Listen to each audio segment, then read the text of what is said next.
Bien, on va commencer la séance.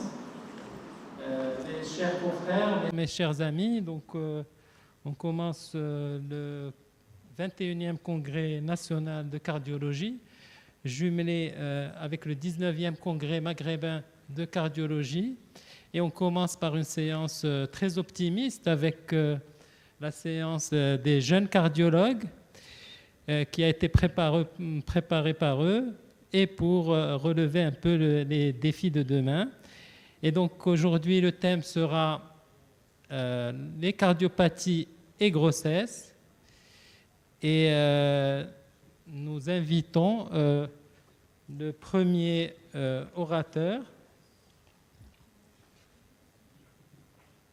C'est Madame Abid. Chers confrères, chers amis, c'est avec un grand plaisir que je me trouve parmi vous et je remercie le comité d'organisation de m'avoir associé à l'animation de ce programme scientifique du Congrès maghrébin de cardiologie. J'ai l'honneur d'initier cette séance, la première séance plénière de ce congrès, pour parler des cardiopathies et grossesses. Et je vais parler particulièrement d'une situation, heureusement, qui n'est pas très fréquente, mais qui peut être parfois dramatique. C'est l'insuffisance cardiaque et grossesse et qui peut poser parfois un problème de prise en charge diagnostique et thérapeutique. Donc pourquoi le choix de cette situation? Parce que, en fait, les différentes études, et plus particulièrement cette étude que vous voyez proposée par la Société européenne, en fait c'est une étude américaine, a démontré que la première cause de mortalité maternelle, elle est due indirectement à des pathologies cardiaques. Et si on regarde aussi cette étude plus récente, de 2014, elle a été menée par Dr Sliwa, qui est référence en matière de cardiomyopathie et insuffisance cardiaque chez la femme enceinte. Cette étude qui a été réalisée au South Africa, l'Afrique du Sud, et là, s'est intéressée aux pathologies cardiovasculaires qui sont les plus responsables de l'insuffisance cardiaque et de la mortalité maternelle. Et elle a trouvé que la cause la plus prédominante, c'est la cardiomyopathie du péripartum, mais après, c'est les valvulopathies rhumatismales. Et les causes de ces mortalités-là, elles sont dues, à un retard diagnostique et de prise en charge, et deux, à un retard de la consultation de la part du patient. Donc pourquoi la femme enceinte, elle est exposée, et même en postpartum, à l'insuffisance cardiaque? Plus la femme elle est âgée, plus le risque d'insuffisance cardiaque il est important, comme vous le voyez. Et deux, il y a une réponse physiopathologique. En effet, la femme, au cours de la grossesse, va avoir des modifications hémodynamiques. Il va y avoir une augmentation significative du débit cardiaque, du volume intracardiaque, de la fréquence cardiaque, donc de la consommation d'oxygène. Et de l'autre côté, il va y avoir une baisse de la résistance vasculaire systémique, avec à côté d'une anémie qui est physiologique. Tout ça prédispose la femme à un risque de devenir fragile et à développer l'insuffisance cardiaque, surtout si elle s'expose à des facteurs qui peuvent la déstabiliser, comme la fièvre, l'infection, la sepsis. Et là, j'insiste sur un élément très important, que même en postpartum, ce n'est pas uniquement au cours de la grossesse, cette élévation du débit et du volume, elle reste augmentée pendant quelques semaines et quelques mois. Donc ça explique que la femme enceinte aussi peut être vulnérable au cours des semaines qui suivent l'accouchement. Et là, j'insiste que ces modifications hémodynamiques, ils surviennent essentiellement à partir du 5e, elles sont au maximum, ces élévations du débit et du volume, au maximum à partir du 5e jusqu'au 8e mois. Donc, quels sont les signes d'appel? Quand faut-il penser à l'insuffisance cardiaque chez la femme enceinte? Les signes les plus communs sont la dyspnée, la toux, la fatigue. Les signes ils sont communs, ils ne sont pas très communs, c'est les œdèmes du membre inférieur, l'orthopnée, la dyspnée paroxystique nocturne, les palpitations et les vertiges. Et les moins communs sont la nicturie, les douleurs de l'hypocondre droit en rapport avec une congestion hépatique, la douleur thoracique, l'hypotension orthostatique. Et là, j'insiste sur un élément important, que ces signes-là, ils peuvent être légers, c'est-à-dire ils ne sont pas très intenses, ils peuvent ne pas attirer beaucoup l'attention, la présentation elle peut être variable, et j'insiste sur un élément important aussi, qu'ils sont souvent ignorés par les patients, les infirmiers et les médecins. Et là, j'insiste sur le fait que si vous avez une femme enceinte qui se plaint de signes fonctionnels, Ne les négligez pas, il faut chercher pourquoi il est symptomatique. Il ne faut pas le mettre sur le compte de la grossesse. Et j'ai eu un cas, par exemple, d'une infirmière du service qui nous a dit tous les médecins qu'elle a une dyspnée, et on lui a rassuré, là, c'est la grossesse, tu as gagné du poids et tout. Et après, elle a insisté, elle a dit que j'ai une toux nocturne. Et là, on l'a pris au sérieux, on a fait l'examen et l'échographie, et on tombe sur un rétrécissement mitral chez cette femme enceinte. Donc, ne négligez pas ces signes chez la femme enceinte. Comment donc on va se comporter devant une dyspnée, qui est le signe le plus fréquent chez cette femme enceinte ou en postpartum? Il faut bien mener l'interrogatoire, il faut bien faire l'examen clinique, et n'hésitez pas à faire un électrocardiogramme, le dosage de BMP, je ne sais pas s'il est en pratique courante au Maroc, et l'échocardiographie. Et à la lumière de ces données des cliniques biologiques et des examens complémentaires, soit tout est normal et là, il faut chercher une autre cause de la dyspnée, soit c'est anormal et là, il faut adresser le patient au cardiologue, la patiente au cardiologue en urgence. Donc là, c'est l'algorithme à suivre devant cette dyspnée. Et là, donc comment on va aborder cette femme en péripartum qui a ces signes d'insuffisance cardiaque? Il y a beaucoup de questions qu'il faut poser systématiquement. Un, sur la sévérité de cette insuffisance cardiaque. Est-ce que c'est sévère? Parce que là, il faut l'hospitaliser en urgence. Il faut se poser la question sur le terme de la gestation. Et si c'est inférieur à 16 semaines, et on va voir là la grossesse, elle est désirée ou pas. Si c'est supérieur à 16 semaines, généralement, il vaut mieux la garder. Et là, on va voir selon l'état de patiente. Et après, est-ce qu'on va programmer une délivrance précoce? Là, l'intérêt de communiquer, de discuter avec l'obstétricien. Et il faut regarder s'il y a une histoire de cardiopathie sous-jacente. S'il y a une cardiopathie sous-jacente, ça peut expliquer la dyspnée. S'il n'y a pas, il faut suivre cet algorithme d'Ascioni, il faut chercher pourquoi elle a cette dyspnée. Donc, quels sont ces diagnostics-là et quelles sont les situations possibles? Elles sont en fait au nombre de 4. Soit la patiente connue porteuse d'une cardiopathie sous-jacente, elle a une valvulopathie, elle a une cardiomyopathie dilatée, soit c'est une cardiopathie qu'on découvre au cours de la grossesse. Elle a été démasquée lors de la grossesse, comme le cas de l'infirmière. Ça peut être une cardiomyopathie dilatée ou rhumatismale, soit c'est une cardiomyopathie qui se développe au cours de la grossesse, comme la cardiomyopathie du péripartum, les syndromes coronariens, l'HTA gravidite, ou c'est une insuffisance cardiaque à prédominance droite, et là, on pense en premier lieu à l'embolie pulmonaire. Et là, il y a des recommandations récentes, publiées en 2016, du groupe de travail de la Société européenne de cardiologie, qui s'intéresse surtout à la cardiomyopathie du péripartum, et ils nous ont proposé ce tableau pour faire la distinction entre les différentes causes de cette insuffisance cardiaque chez la femme enceinte, entre la cardiomyopathie du péripartum, entre les cardiomyopathies préexistantes ou valvulopathie, l'IDM, l'embolie pulmonaire, le myocardite. En fait, pour l'IDM ou l'embolie pulmonaire, généralement, le diagnostic il est facile. Le problème persiste entre la cardiomyopathie préexistante et la cardiomyopathie du péripartum. Et là, il insiste sur le fait que si les signes ils apparaissent précocement, dès le deuxième semestre, c'est en faveur de la cardiomyopathie dilatée préexistante. Si c'est tardif à la fin de grossesse ou en postpartum, c'est surtout la cardiopathie du péripartum. Et qu'avec, dans les deux cas, il y a l'élévation du BMP. Notre diagnostic aussi qu'il faut évoquer, c'est la myocardite et le diagnostic différentiel avec la cardiomyopathie du péripartum. Là, dans les myocardites, il y a un contexte d'infection.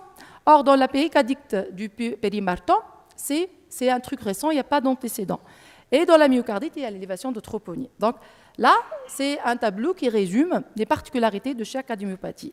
Donc je ne vais pas détailler les particularités des autres étiologies parce qu'ils seront à traiter après tout au long de cette séance. Et je vais parler essentiellement de cardiomyopathie du péripartum. C'est quoi cette cardiomyopathie du péripartum? C'est une cardiomyopathie idiopathique, c'est-à-dire on doit avoir un bilan étiologique qui est négatif. Il ne faut pas qu'il y ait une cardiopathie connue chez la patiente. C'est l'échocardiographie généralement qui confirme le diagnostic avec une fraction d'éjection inférieure à 45%. Et c'est un tableau d'insuffisance cardiaque qui survient à la fin de la grossesse ou dans les mois qui suivent l'accouchement. Donc là, j'insiste sur le fait que c'est une cardiomyopathie du péripartum et ce n'est pas une cardiomyopathie du postpartum. Donc, elle peut survenir soit avant l'accouchement, quelques mois, soit en moyenne 5 à 6 mois après l'accouchement. Et son incidence, heureusement, elle n'est pas très fréquente. L'incidence, vous voyez, elle est très variable selon l'ethnie, selon les races. Il y a, actuellement, les Européens ont développé un registre qui s'intéresse à cette cardiopathie du péripartum. et pour avoir le maximum, parce que ce n'est pas une pathologie très rare, pour mieux étudier et élucider cette pathologie. Quelles sont les femmes qui sont exposées à la cardiomyopathie péripartante? Ce sont les femmes les plus âgées, les qui ont des grossesses multiples, qui sont de race noire, ou qui sont obèses, ou qui ont l'HTA gravidique ou la prééclampsie. Quelle est sa physiopathologie? En effet, la physiopathologie n'est pas bien élucidée. Est-ce que c'est auto-immun ou viral? Mais actuellement, en 2010, il y a une théorie, c'est la théorie de l'implication de la prolactine dans la genèse de cette cardiomyopathie du péripartant.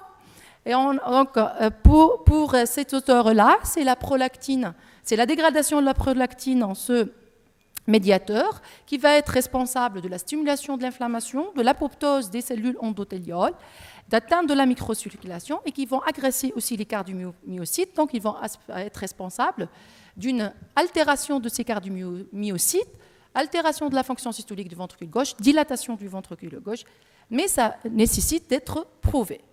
Comme je l'ai dit, c'est l'échocardiographie qui va nous faire le diagnostic en montrant la dysfonction VG, la dilatation du ventricule gauche, elle mesurait la pression artérielle pulmonaire et tout. Donc, et élimine les diagnostics différenciés. Donc là, généralement, comme on l'a défini, c'est une dysfonction ventriculaire gauche et confirmée, comme vous le savez, par une altération aussi du strain longitudinal global, donc à l'échocardiographie. Mais récemment, on a décrit des cas de cardiomyopathie du postpartum avec une fraction d'éjection normale et on l'a reporté à une altération de la fonction diastolique, mais aussi à une altération de strain, comme l'a montré cette étude. Regardez les cas de patients qui ont une dysfonction VG, le strain longitudinal global il est altéré par rapport aux sujets normaux, mais regardez les patients qui ont une fraction d'éjection préservée, aussi ils ont une altération de strain moins importante que le groupe contrôle. Donc c'est par l'altération aussi de cette contractilité longitudinale. Donc l'intérêt du strain longitudinal global de détecter précocement cette cardiomyopathie du péripartant chez la femme. Il ne faut pas se contenter de la fraction d'éjection ventriculaire gauche et comme ça on peut traiter précocement. Et là on avait le cas d'une patiente qui nous consulte pour toux nocturne et orthopnée. Et en faisant l'écho, on a trouvé une bonne fonction VG, mais on a un strain global qui est à moins 13,6%. L'IRM dans cette pathologie, elle peut apporter un plus, mais elle nécessite des études à plus grande échelle pour qu'il y ait confirmation. La biopsie myocardique, à un moment, il faut l'oublier, n'est pas d'un grand apport. Pourquoi je vous parle de cette cardiomyopathie du péripartum? Parce que c'est une cardiomyopathie généralement dilatée, fonction systolique généralement altérée, il y a le risque de mort subite. Et là, donc l'évolution, les modalités évolutives possibles, donc la mortalité à 6 mois, il est de 5 à 50%, en moyenne, il est de 20%. Il y a une possibilité de guérison dans 50%, en moyenne au bout de 6 mois, mais il y a des Turcs qui ont décrit des cas de guérison plus tardive, c'est-à-dire au bout d'une année. Et ça, c'est très important. La guérison partielle est décrite dans 20 à 30% et il y a le risque de récidive dans 50 à 100% aussi, ça c'est important. Pour la prise en charge thérapeutique que je vais détailler. Et d'emblée, je signale que la prise en charge thérapeutique de la femme enceinte insuffisante cardiaque, elle doit tenir compte de 2 paramètres très importants, le pronostic vital et fonctionnel de la maman, mais aussi le pronostic vital et fonctionnel du fœtus. C'est très important. Et là, la question qui se pose, est-ce qu'on va suivre les recommandations européennes de cardiologie pour la prise en charge de l'insuffisance cardiaque systolique chez cette femme enceinte? Est-ce qu'on va donner les bêta-bloquants et IEC en première intention, comme ils l'ont précisé en 2006? Est-ce qu'on va associer l'anti-aldostérone si la patiente persiste symptomatique? Et est-ce qu'on va recourir à la resynchronisation? Pour répondre, en fait, si ces recommandations de 2016 ne traitent pas l'insuffisance cardiaque chez la femme enceinte. Donc on s'est basé sur les recommandations européennes de la prise en charge de les pathologies cardiovasculaires chez la femme enceinte. Et là, je vais vous résumer le traitement de l'insuffisance cardiaque chez la femme enceinte. Donc une femme enceinte, au début de la grossesse, c'est la place du diurétique, de l'hydralazine et bêta-bloquant. Pas de place aux IEC, ni aux ARA2, ni à l'aldostérone. La femme, à la fin de la grossesse, c'est la même chose. Pas d'IEC ARA2 anti-aldostérone, c'est les diurétiques, les bêta-bloquants. En postpartum, ou si la femme n'est pas enceinte, c'est le traitement recommandé par les sociétés européennes, c'est-à-dire IEC, bêta-bloquants, qui constituent la pierre angulaire des traitements de l'insuffisance cardiaque, à côté du diurétique en cas de signe de congestion. Pourquoi? Bon, pour les diurétiques, on peut les donner, mais il faut faire attention selon l'FDA parce qu'ils peuvent entraîner des déshydratations et un oligo-hydramnios. Donc, il faut faire attention, mais ce n'est pas une contre-indication. La même chose pour l'hydralazine, mais attention pour l'hypotension. Les nitrates aussi, en cas d'insuffisance cardiaque aiguë, on peut les donner. Les bêta-bloquants, oui, mais il y a le risque de retard de croissance intra-utérine chez le fœtus. Et d'ailleurs, dans ce registre européen récent, on a pris des nouveau-nés dont leur maman a été mise sous bêta-bloquant par rapport au nouveau-né dont la maman n'a pas pris de bêta-bloquant. Et vous voyez que la baisse du poids à la naissance du nouveau-né est plus importante dans le groupe de nouveau-nés dont la maman a reçu les bêta-bloquants. Donc, ce n'est pas une contre-indication, on les donne, mais tout en surveillant le fœtus essentiellement et surtout après la naissance. Le spironolactone aussi, il faut l'éviter, il ne faut pas le donner, il est contre-indiqué, vu les effets anti-androgéniques. Les IEC ARA2, je l'ai dit. Et là, il y a par exemple, je vous montre cette étude réalisée par M. Bulou. Et il a comparé l'effet des IEC ARA2 chez les nouveau-nés de mamans qui ont reçu ce traitement. Donc, 48% des nouveau-nés exposés aux IEC et 87% exposés au ARA2 n'ont pas présenté de complications. Mais quand même, en pratique, il faut les éviter. Pourquoi ? Parce que le risque de ces IEC et de ARA2, ils peuvent donner la dysplasie rénale, l'insuffisance rénale et la mort intra-utérine, surtout là pour les ARA2. La digoxine, paradoxalement, qui a perdu sa place dans le traitement de l'insuffisance cardiaque, et on peut la donner chez la femme enceinte. Donc ça, c'est pour le traitement médicamenteux, mais juste là pour la prévention d'emblée, pour éviter toute complication. Normalement, selon les recommandations, la grossesse, elle est contre-indiquée chez une femme qui a une insuffisance cardiaque avec une fraction d'éjection qui est inférieure à 30%. Elle est symptomatique, stade 3-4 de la NYHA. Qu'en est-il ? Donc là, c'est pour le traitement généralement de l'insuffisance cardiaque stable, mais qu'en est-il pour les cas où il se présente dans un tableau dramatique avec généralement une détresse respiratoire et circulatoire ? Là, selon, comme je l'ai dit, les nouvelles recommandations européennes de 2016 qui s'intéressent surtout à la cardiomyopathie du péripartum, là, la décision, elle tient compte du pronostic du fœtus et statut du fœtus. Si c'est un fœtus non viable, il faut déclencher la délivrance, mais s'il est viable, là, il faut discuter avec la parent. Est-ce qu'on veut privilégier les deux, la maman et le fœtus ? Et là, soit on va déclencher selon le terme de la maman, soit on va garder la grossesse tout en surveillant le fœtus et la maman. Et donc, je vais insister surtout sur la prise en charge de cette cardiomyopathie du péripartum lorsqu'elle s'installe avec un tableau grave, généralement avec détresse respiratoire, comme vous regardez ici. Et là, il faut bien traiter votre patient, bien, il faut l'hospitaliser, il faut donner des diurétiques, il faut optimiser l'oxygénation, donner les toniques cardiaques. Essentiellement, là, il insiste sur le lévissimandon. S'il n'y a pas par manque, là, vous pouvez recourir à une noradrée, sinon la dopamine. En urgence, il faut faire une césarienne et on peut recourir à l'assistance mécanique, soit en solution d'attente d'une greffe, soit solution d'attente pour que la patiente récupère. Sinon, si c'est un tableau aigu d'insuffisance cardiaque aiguë qui est bien toléré sur le plan hémodynamique, là, si on est dans le cas d'une femme enceinte avant l'accouchement, c'est l'hydralazine, nitrate, bêta-bloquant, comme je l'ai dit avec les diurétiques, et on peut considérer la délivrance par voie basse. Si on est le cas dans le postpartum, il n'y a aucun problème, on peut donner tous les médicaments de l'insuffisance cardiaque, IEC, bêta-bloquant, spironolactone, et on considère la bromocriptine. Le bromocriptine, c'est un inhibiteur du parlodé. Et si vous avez bien compris la physiopathologie, vous allez comprendre la place de la bromocriptine.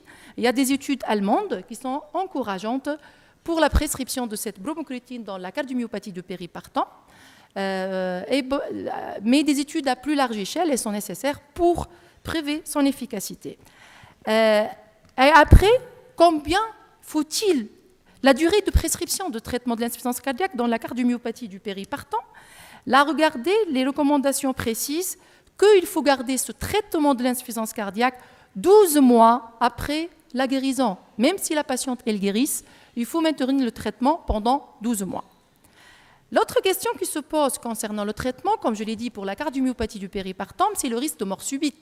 Au bout de ces 3 à 6 mois qui précèdent la guérison ou l'amélioration, la patiente sera à risque de mort subite. Donc, est-ce qu'on va mettre un défibrillateur pour prévenir cette mort subite. Et je pense que vous êtes d'accord qu'il ne faut pas condamner la patiente à vie, on va mettre un défibrillateur par voie percutanée, d'où actuellement il y a des études qui s'intéressent au défibrillateur portable, c'est-à-dire un défibrillateur qu'on porte en tant que gilet, comme un gilet, provisoirement pendant ces 3-6 mois, le temps que le patient, pour prévenir cette mort subite et pour protéger la vie de ces femmes enceintes contre la mort subite, pendant ces 3-6 mois, et après, selon l'évolution, si elle récupère, c'est bon, si elle ne récupère pas, on va discuter l'implantation de défibrillateurs implantables par voie percutanée. Donc, ça c'est pour les moyens thérapeutiques. Et pour la prévention, est-ce qu'une femme qui a fait une cardiomyopathie de péripertome peut mener une autre grossesse? La réponse, tant qu'elle n'a pas récupéré, c'est une contre-indication. Si la fraction d'éjection est inférieure à 50%, elle ne peut pas, parce qu'il y a un risque de récidive et mortalité importante. Et cette nouvelle grossesse aussi est déconseillée, même si la patiente l'a récupérée, parce qu'il y a risque de 20% de récidive. Donc en conclusion, j'insiste sur le fait que l'insuffisance cardiaque chez la femme enceinte, c'est une situation, certes qui n'est pas fréquente, mais peut coûter la vie de la femme et du fœtus. Je nécessite sur l'intérêt d'une prise en charge multidisciplinaire, cardiologue, gynécologue et médecin anesthésiste, pour sauver la vie de la maman et du fœtus. Et je vous propose, pourquoi pas, de faire notre registre maghrébin sur la cardiomyopathie, surtout de péripartum, parce que comme vous l'avez vu, on n'a pas d'études épidémiologiques maghrébines et africaines. Et je vous remercie et je vous invite à notre congrès de cardiologie de l'amicale des cardiologues de Sfax qui va avoir lieu au mois d'avril 2017. Je vous remercie.